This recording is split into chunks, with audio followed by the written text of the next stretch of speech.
Sule tak mau buru-buru menikah lagi meski punya gebetan baru. Berita terkini seleb, Sule tidak mau buru-buru menikah lagi meski kini dekat dengan TikToker Santika Fauzi. Menurut Sule yang bernama asli Entis Sutisna, perempuan calon istrinya kelak harus kenai dirinya dan keluarga. Sehingga Sule menuntut semua harus saling kenal satu sama lain, maka tidak buru-buru untuk menikah sebelum itu terwujud. Sebagai laki-laki normal, Sule mengakui bahwa kedekatannya dengan teman wanita bisa dijadikan sebagai penyemangat hidup. Namun dirinya juga tidak mau buru-buru menikah lagi meski sudah miliki sosok perempuan yang dekat.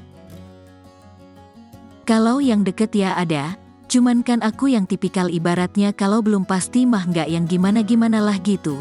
Biasa aja, kata Sule, dikutip dari YouTube Insert Live, Jumat tanggal 27 Oktober tahun 2023.